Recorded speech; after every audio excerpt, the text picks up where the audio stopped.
બનાસકાંઠા સ્થિત દિયોદરના ગોડાઉનમાં આગ લાગી છે। વિગતો બનાસકાંઠાથી પ્રકાશમાં આવી છે, જ્યાં દિયોદર ખાતે ગોડાઉનમાં ભીષણ આગ ભભૂકી ઉઠી છે।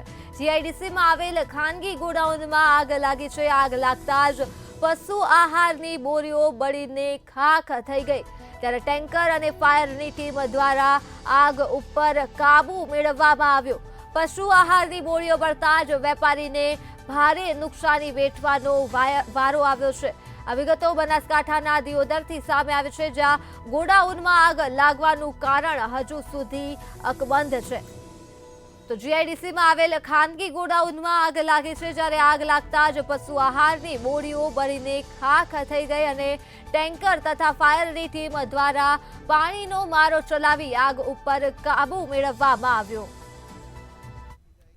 उसके बाद उसी कड़ी में करीबन 9 गाड़ियां और डायरेक्टली और इनडायरेक्टली उसके बाद फिर सीरीज प्रोडक्शन की भारतीय रेल द्वारा प्लानिंग है तो एनी जल्दी पूरा किया जाएगा और ये एनी बहुत ही एक अच्छा प्रोडक्ट है। બનાસકાંઠાના દિયોદરથી આ મામલો સામે આવ્યો છે, જ્યાં જીઆઈડીસીમાં આવેલી ખાનગી ગોડાઉનમાં આગ લાગી હતી અને આગ ઉપર ટેન્કર તથા ફાયરની ટીમ દ્વારા કાબુ મેળવવામાં આવ્યો છે। આગ લાગતા જ પશુ આહારની બોરીઓ બળીને ખાખ થઈ ગઈ, ત્યારે પાણીનો મારો ચલાવી ટેન્કર તથા ફાયરની ટીમ દ્વારા આગ પર કાબુ મેળવાયો છે। પશુ આહારની બોરીઓ બળતા જ વેપારીને ભારે નુકસાની વેઠવાનો વારો આવ્યો છે। આગ લાગી છે મારી પાપડીનું ગોડાઉન હતું, એમાં 300ની ઉપર બોરી ભરેલી હતી, જીરાળી ને પાપડી બધું થઈને એમાં આગ લાગી।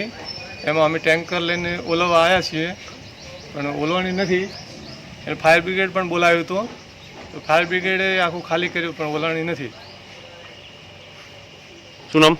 મગનભાઈ જોશી, 153 નંબરમાં